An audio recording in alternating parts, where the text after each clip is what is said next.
Selamat pagi pemirsa, apa kabar Anda di hari ini? Senang sekali kami dapat kembali menjumpai Anda dalam Berita Papua. Bersama saya, Cynthia Delima. Kami hadir dengan sejumlah informasi penting dan menarik yang telah berhasil dihimpun oleh tim redaksi. Dan berikut akan kami hadirkan 3 berita utama kami hari ini. Sepeda motor tabrak truk di Timika, 2 bocah meninggal dunia. Dihantam gelombang tinggi, sejumlah kapal nelayan di pantai Binaloka, Merauke hanyut. 39 warga sipil tewas dibantai kelompok bersenjata selama tahun 2022.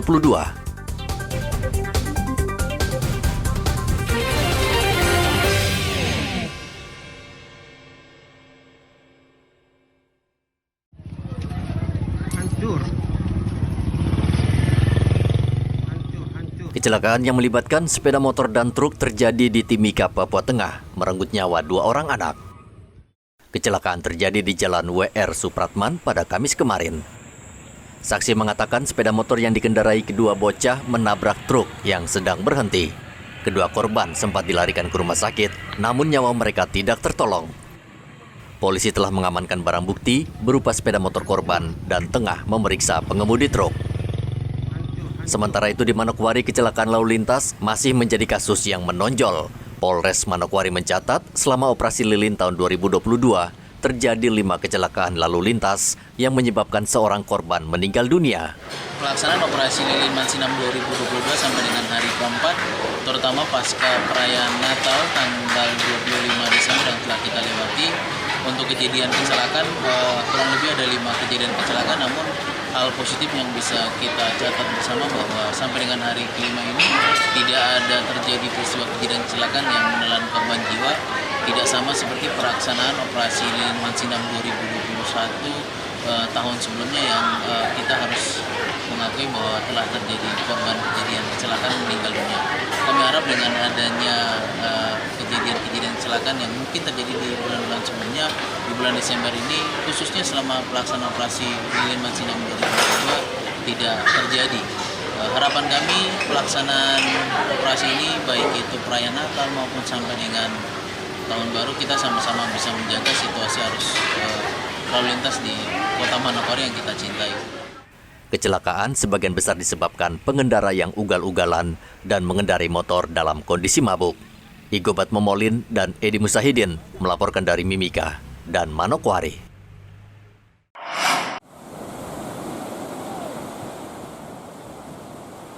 Nelayan di Merauke berusaha menyelamatkan kapal mereka yang hanyut dihempas gelombang tinggi saat ditambatkan di pantai Binaloka. Ganasnya ombak menyebabkan tali yang mengikat kapal-kapal terputus. Tinggi ombak mencapai 3 meter dan sangat beresiko bagi nelayan yang berusaha menarik kapal kembali ke pesisir. Kapal mengalami kerusakan di bagian buritan akibat saling berbenturan dengan perahu lain. Setelah 3 jam berjuang, nelayan akhirnya berhasil menarik kapal mereka ke pesisir. Cuaca buruk saat ini melanda Merauke. Nelayan di pantai Binaloka untuk sementara diminta tidak melaut dan menambatkan kapal mereka menunggu hingga cuaca membaik. Setidaknya ada 4 kapal yang terseret ombak ke laut. Dikasih kencang saja di tali jangkarnya. Oh, supaya dia kenapa itu? Supaya tidak bertabrak. Larat. Oh, bertabrakan gitu ya? Iya, tabrakan. Biasanya seperti itu ya, Pak ya? Iya.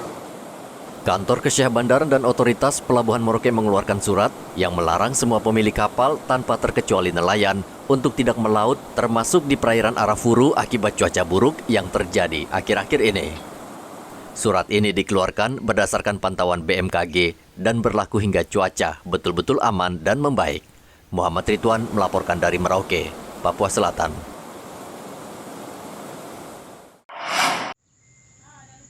Kepolisian Merauke akan mengamankan malam pergantian tahun baru dengan menindak tegas warga yang mabuk minuman keras yang bisa memicu keonaran.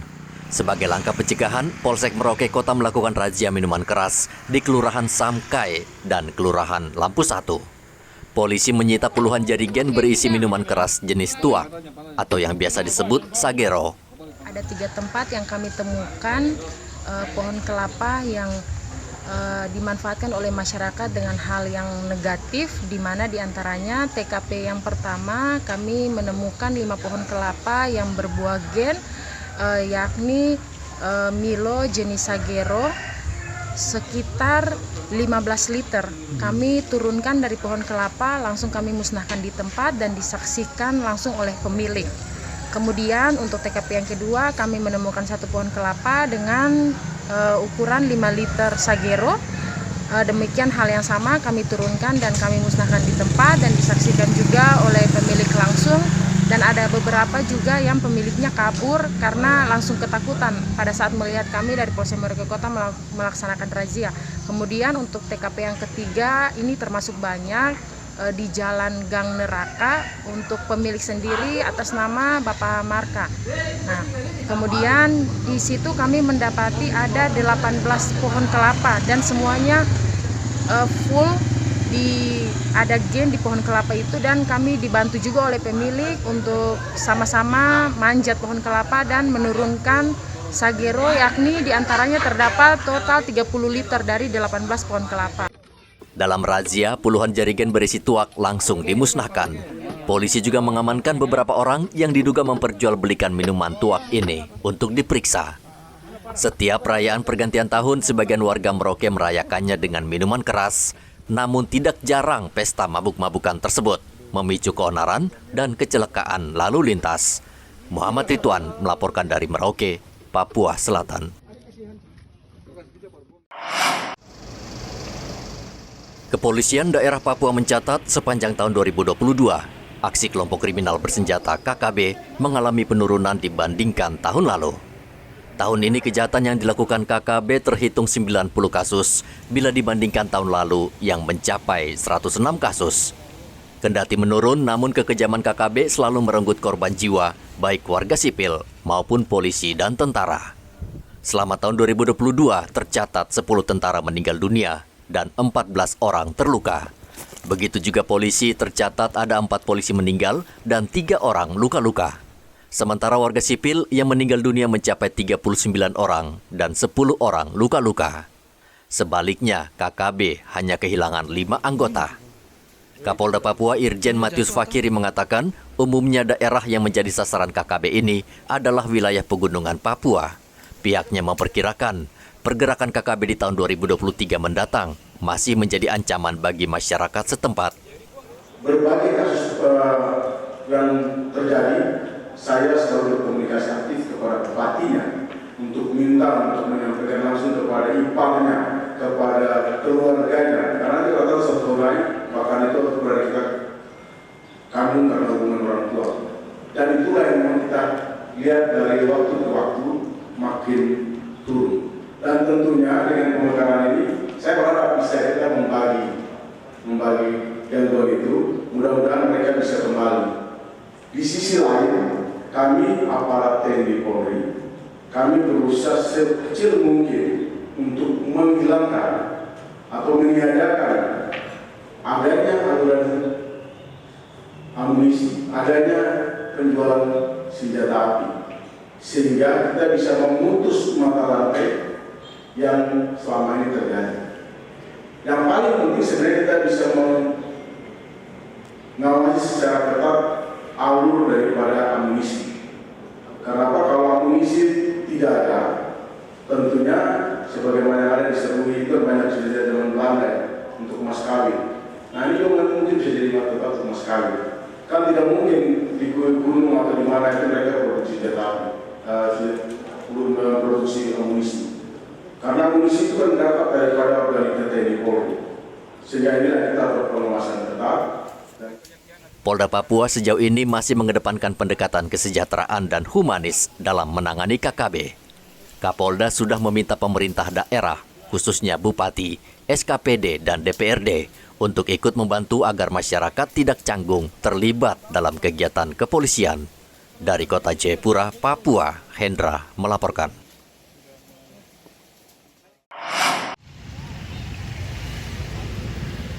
Sepanjang Jalan Bayangkara Timika, sejak beberapa hari terakhir marak dengan pedagang petasan dan kembang api. Menjelang pergantian tahun menjadi kesempatan bagi pedagang untuk mencari untung dengan menjual berbagai jenis petasan dan kembang api. Kembang api dan petasan yang dijual dengan harga bervariasi dari Rp50.000 hingga Rp5 juta.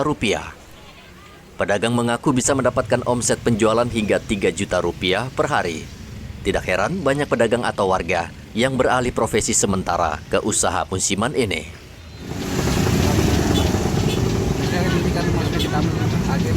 Paling kita mau ke sana itu ngomong 15 juta, paling kita dapat itu paling 20 juta kalau sudah selesai musim kan. Dari bulan 11 tanggal 11? bulan 11 kemarin. Oh, bulan 11 belum mulai jualan. Tidak menentu, kadang dapatnya 400, maksudnya belum apa ini, masih kotor semua itu paling 400. Yang agak subsidi ini pokok dan anak kecil punya banting-banting. Paling dominan itu ya? Dengan preketek gitu. Kalau kan harganya murah juga, harga 55.000 juga. Mari kita jual 310. Sebelumnya, polisi sempat mengeluarkan larangan menjual petasan selama 2 hari, yakni tanggal 24 hingga 25 Desember. Setelah itu, mereka diizinkan kembali menjual dengan syarat harus mengantongi izin dari kepolisian. Sebagian besar petasan tidak berbahaya karena berdaya ledak ringan. Dari Mimika, Papua Tengah, Igobat Momolin melaporkan.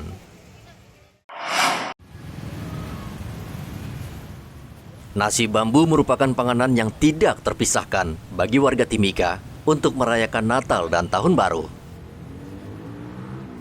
Tidak heran, selama beberapa pekan terakhir, banyak pedagang bambu bermunculan di sepanjang jalan di Timika.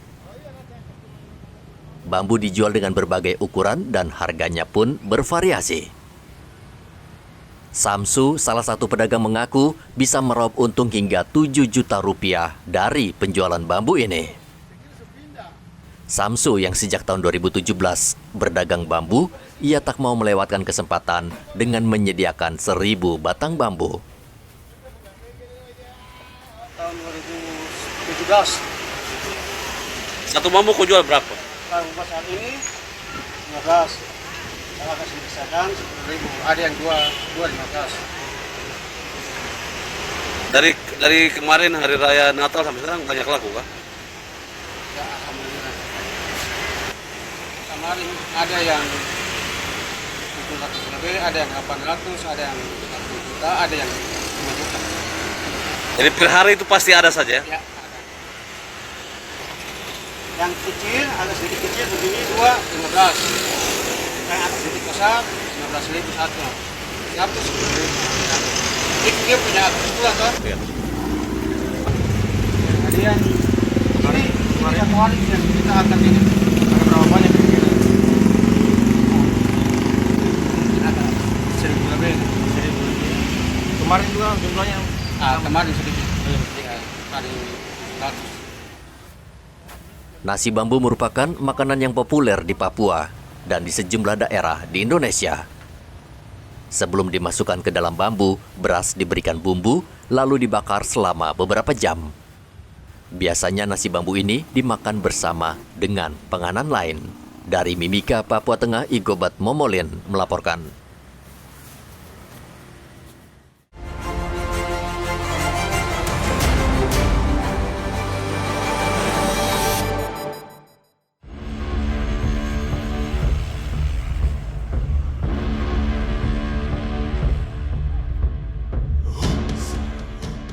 Pesawat jenis karavan milik maskapai Rimbun Air dengan nomor pesawat PK-OTY tergelincir di Bandara Monamani.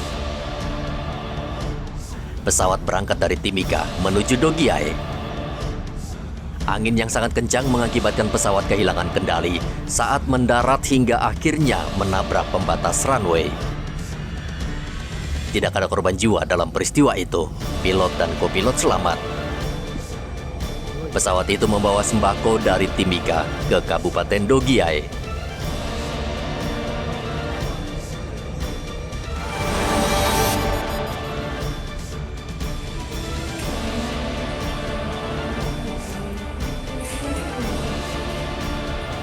Tim Resmob Mangewang Polres Kota Sorong meringkus pasangan suami istri yang melakukan kejahatan penipuan dengan menghipnotis korban.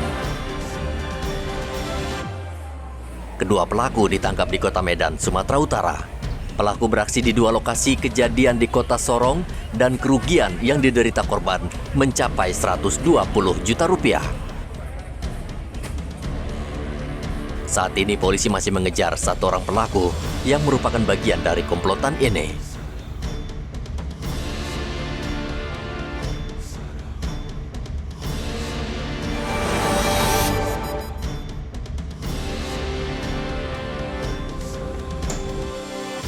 Tim Opsnal dan Narkoba Polres Mimika menggerebek arena judi sabung ayam di kilometer 10 Mimika, Provinsi Papua Tengah.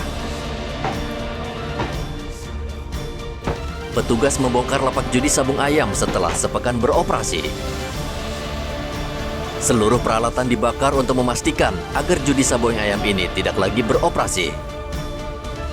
Razia ini dilakukan setelah polisi mendapat laporan dari warga yang resah dengan keberadaan judi sabung ayam. Diduga razia ini bocor sehingga pelaku telah melarikan diri sebelum polisi datang.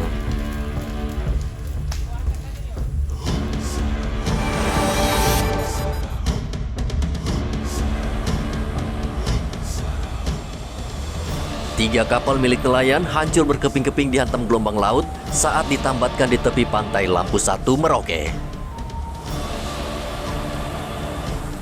Gelombang tinggi terjadi sejak Selasa lalu dan menyapu perairan selatan Papua. Kapal dan perahu nelayan yang sedang ditambatkan menjadi sasaran hempasan keras ombak. Kapal saling berbenturan akibat kerasnya hantaman ombak yang mencapai ketinggian 3 meter.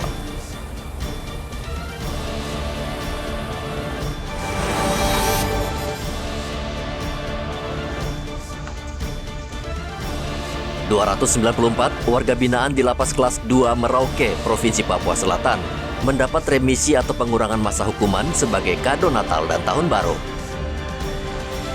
Dari 294 penerima remisi, 2 diantaranya dinyatakan bebas dan 1 orang bebas murni. Kisaran remisi yang diterima warga binaan antara 1 hingga 6 bulan. Pemberian remisi Natal ini dibarengi usai pelaksanaan ibadah Natal di Lapas Merauke. Saat ini, jumlah warga binaan di lapas berjumlah 396 orang. Jumlah ini tidak sesuai dengan jumlah kamar sehingga melebihi kapasitas. Lapas Merauke ini juga menampung warga binaan asal Asmat, Mapi, dan Bovendigul.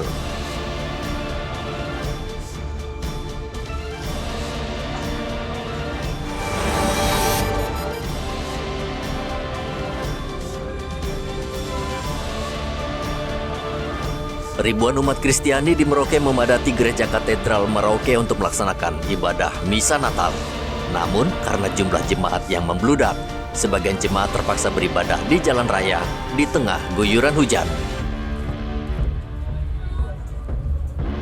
Misa malam Natal dipimpin Uskup Agung Petrus Canisius Mandagi.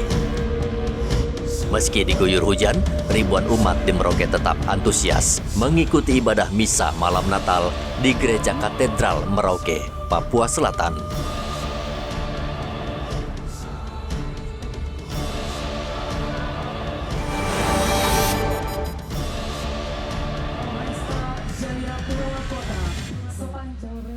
Kepolisian Resort Jayapura Kota memusnahkan minuman keras dan ganja senilai 500 juta rupiah. Pemusnahan barang terlarang ini dilakukan di lapangan Karang PTC, Distrik Jayapura Selatan.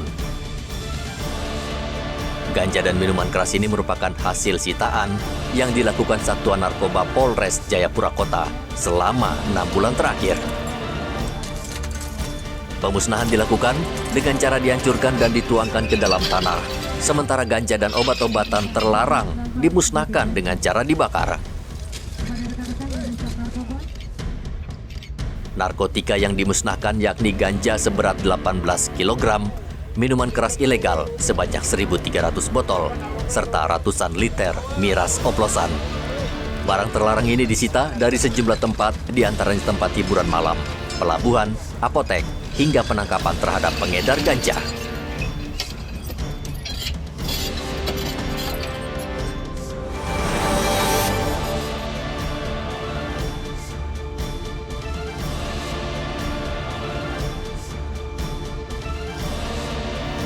Tahun baru menjadi kesempatan bagi para pedagang mercon dan kembang api untuk meraup untung. Hampir seluruh pelosok kota Merauke, bahkan hingga ke distrik, menjambur pedagang yang menjajakan berbagai macam mercon dan kembang api. Seperti di Jalan Pemuda, para pedagang kembang api ini sudah membuka lapak sejak 20 Desember lalu. Mereka menjual kembang api dan mercon dengan harga bervariasi mulai dari 5.000 hingga jutaan rupiah.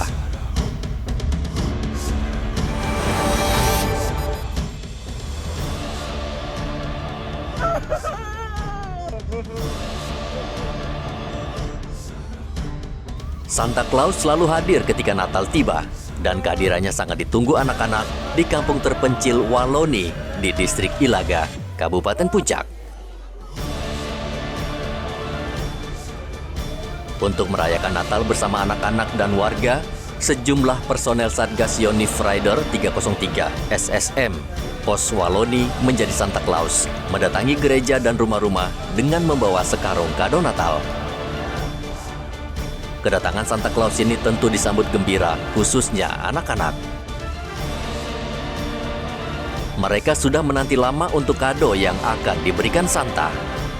Kegiatan Santa Claus masuk kampung ini merupakan niat TNI untuk mewujudkan toleransi antar umat beragama, serta memberikan berkah Natal bagi mereka yang merayakan.